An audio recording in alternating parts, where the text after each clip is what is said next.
નમસ્કાર પ્રિય દર્શકો, હું Manoj Trivedi and English teacher.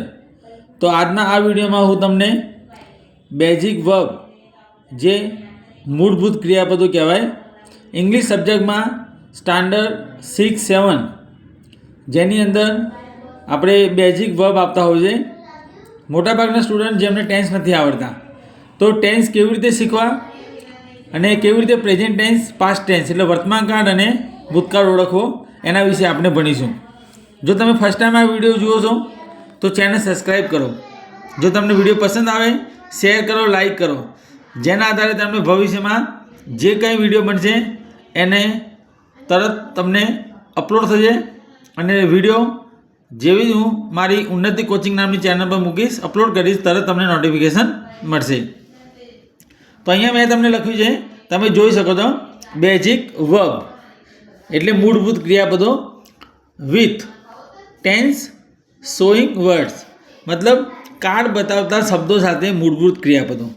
તો અહીંયા લેફ્ટ સાઈડમાં મેં પ્રેઝન્ટ ટેન્સ એટલે વર્તમાન કાળ, ત્યારબાદ પાસ્ટ ટેન્સ એટલે ભૂતકાળ. તો કયા ક્રિયાપદો વર્તમાન કાળમાં આવે છે અને કયા ક્રિયાપદો ભૂતકાળમાં આવે છે એના વિશે લખ્યું છે. દરેક ટેન્સ સામે એટલે જે બે ટેન્સ છે એની સામે મેં શબ્દો લખ્યા છે, words.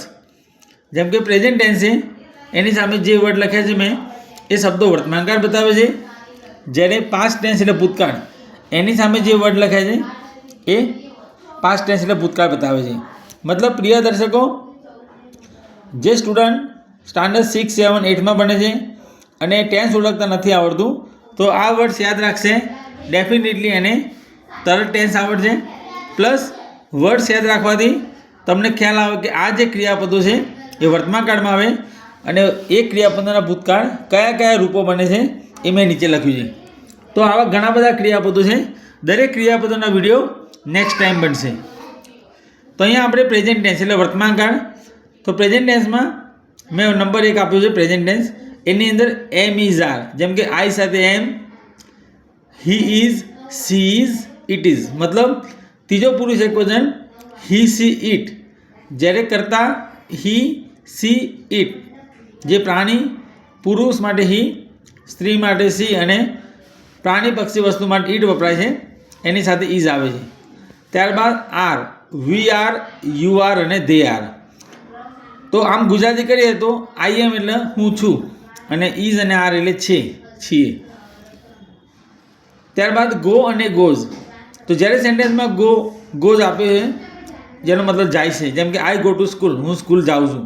My father goes to office, તો પપ્પા ઓફિસ જાય છે.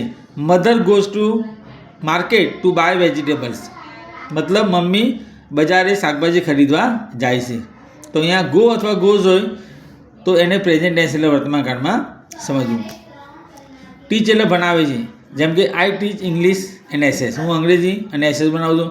આઈ teach economics and BA, I teach English everyday. પછી ટીચની જગ્યાએ ટીચીસ હોય તો પણ વર્તમાન કાળમાં સમજવું.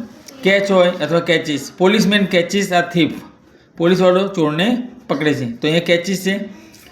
બાય ખરીદવું, ખરીદે છે. લિસન એટલે સાંભળે છે, વી લિસન ટુ સોંગ. તો આ પ્રમાણે સેન્ટેન્સમાં આ ક્રિયાપદો એ વર્તમાન કાળ બતાવે છે.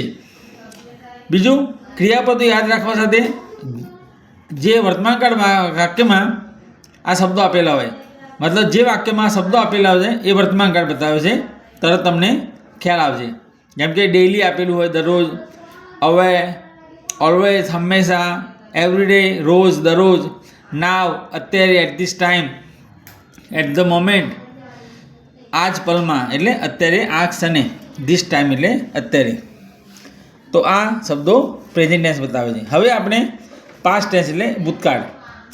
તો અહીંયા મેં જે ક્રિયાપદો લખ્યા છે એ જનરલ ક્રિયાપદો છે, મતલબ ભલે તે સિમ્પલ પાસ્ટ ટેન્સ હોય કે પાસ્ટ કન્ટિન્યુઅસ. મતલબ પાસ્ટ ટેન્સમાં હંમેશા જે ક્રિયાપદનું ભૂતકાળનું રૂપ વપરાય છે અને અમુક જગ્યાએ જે એમાં વોઝ અને વેર લખ્યું છે એ સિમ્પલ પાસ્ટમાં પણ આવે છે અને કન્ટિન્યુઅસ પાસ્ટમાં પણ આવે છે.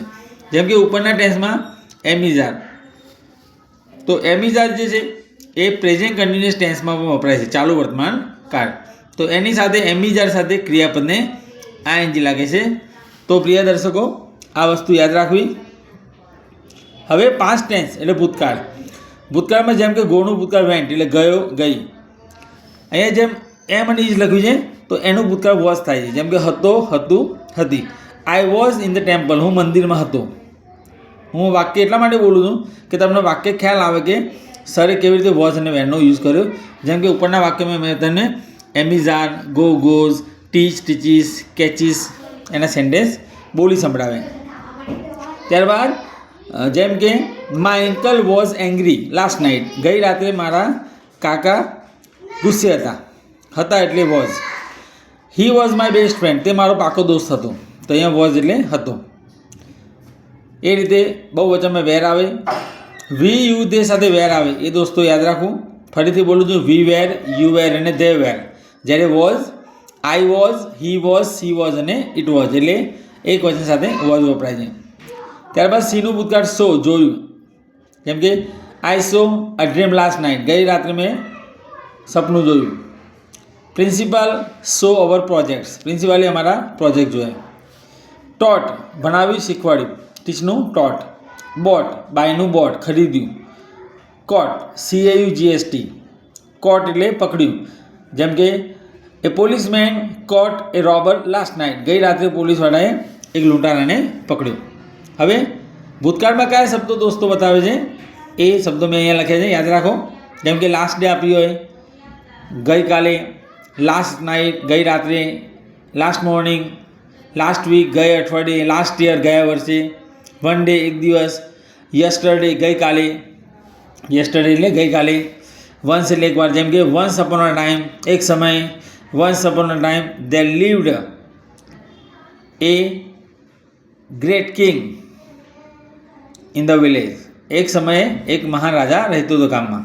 તો એ વંશનો યુઝ કર્યો. એકલું વંશ પણ હોય. વંશ હી ફેલ ડાઉન, એકવાર તે પડી ગયો, તો અહીંયા આપણે વંશ સાથે હી ફેલ ડાઉન વાક્ય બનાવ્યું. પ્રીવિયસ ડે એટલે ગઈકાલે. તો આ બધા શબ્દો બતાવે છે પાસ્ટ ટેન્સ એટલે ભૂતકાળ. પ્રિય દર્શકો, જો તમે મારી યુટ્યુબ ચેનલ પર નવા છો, ફર્સ્ટ ટાઈમ વિડીયો જુઓ છો તો ચેનલ સબસ્ક્રાઈબ કરો, જેથી કરીને આવનારા દરેક વિડીયોની ન્યૂએસ્ટ સૌથી નવી ઇનોવેટિવ નવીનતાપૂર્ણ નોટિફિકેશન મળશે. જેવી નોટિફિકેશન મળશે તરત તમને ખ્યાલ આવશે. બીજું, વિડીયો જોતા રહો, જેના આધારે તમે મારી મેથડ જાણી શકો. ઇંગ્લિશમાં ગ્રામર, વ્યાકરણ અને શબ્દો ભંડોળ. તો વ્યાકરણ અને શબ્દ ભંડોળ, જેને વોકેબ્યુલરી કહેવાય, ગ્લોસરી શબ્દાર્થ, આ બંને વસ્તુ તમે તૈયાર કરશો, ડેફિનેટલી તમારી પાસે ઇંગ્લિશનું બહુ બેટર નોલેજ હશે, બહુ સારું બહેતર જ્ઞાન હશે. તો ફરીથી મળીએ એક નવા વિડીયો સાથે. So keep waiting for the next video.